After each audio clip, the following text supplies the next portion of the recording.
الله أكبر الله أكبر. أعوذ بالله من الشيطان الرجيم. بسم الله الرحمن الرحيم. عبدالحمید الزیادی نے بیان کیا کہ میں نے عبداللہ بن حارث بن نوفل سے سنا، انہوں نے کہا کہ ہمیں ایک دن ابن عباس رضی اللہ تعالیٰ عنہ نے جبکہ بارش کی وجہ سے کیچڑ ہو رہی تھی خطبہ سنایا، پھر مؤذن کو حکم دیا، اور جب وہ حی علی الصلاۃ پر پہنچا تو آپ نے فرمایا کہ آج یوں پکار دو کہ نماز اپنی قیام گاہوں پر پڑھ لو۔ لوگ ایک دوسرے کو حیرت کی وجہ سے دیکھنے لگے جیسے اس کو انہوں نے ناجائز سمجھا۔ ابن عباس نے فرمایا کہ ایسا معلوم ہوتا ہے کہ تم نے شاید اس کو برا جانا ہے، ایسا تو مجھ سے بہتر ذات یعنی رسول اللہ صلی اللہ علیہ وسلم نے بھی کیا تھا۔ بے شک جمعہ واجب ہے، مگر میں نے یہ پسند نہیں کیا کہ حی علی الصلاۃ کہہ کر تمہیں باہر نکالوں اور تکلیف میں مبتلا کروں۔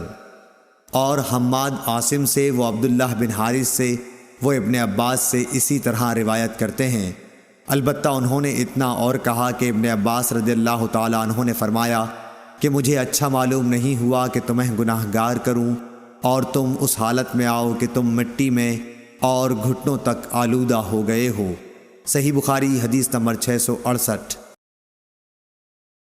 ابو سلمہ بن عبد الرحمن نے کہا کہ میں نے ابو سعید خدری رضی اللہ تعالیٰ عنہ سے شب قدر کو پوچھا، آپ نے فرمایا کہ بادل کا ایک ٹکڑا آیا اور برسا یہاں تک کہ مسجد کی چھت ٹپکنے لگی جو کھجور کی شاخوں سے بنائی گئی تھی۔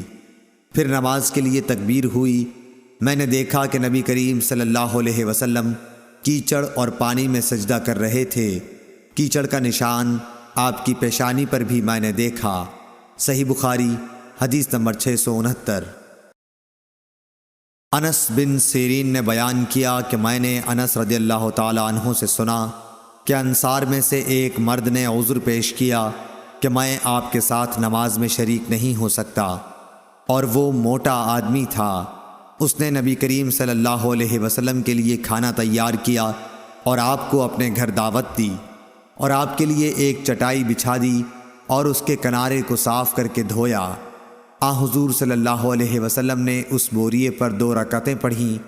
آل جارود کے ایک شخص عبدالحمید نے انس رضی اللہ تعالیٰ عنہ سے پوچھا کہ کیا نبی کریم صلی اللہ علیہ وسلم چاشت کی نماز پڑھتے تھے؟ انہوں نے فرمایا کہ اس دن کے سوا اور کبھی میں نے آپ کو پڑھتے نہیں دیکھا۔ صحیح بخاری حدیث نمبر 670۔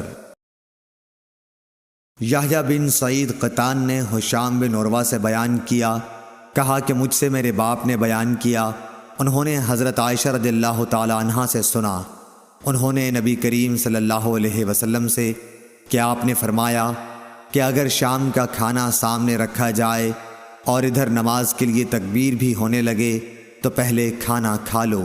صحیح بخاری حدیث نمبر 671۔ ابن شہاب نے انس بن مالک رضی اللہ تعالیٰ عنہ سے روایت کیا ہے کہ رسول اللہ صلی اللہ علیہ وسلم نے فرمایا کہ جب شام کا کھانا حاضر کیا جائے تو مغرب کی نماز سے پہلے کھانا کھا لو، اور کھانے میں بے مزہ بھی نہ ہونا چاہیے، اور اپنا کھانا چھوڑ کر نماز میں جلدی مت کرو۔ صحیح بخاری حدیث نمبر 672۔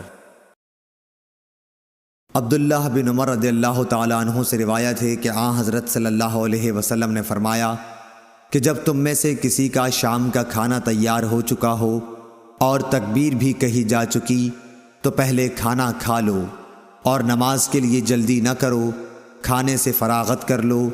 اور عبداللہ بن عمر رضی اللہ تعالیٰ عنہ کے لیے کھانا رکھ دیا جاتا، ادھر اقامت بھی ہو جاتی، لیکن آپ کھانے سے فارغ ہونے تک نماز میں شریک نہیں ہوتے تھے، آپ امام کی قرأت برابر سنتے رہتے تھے۔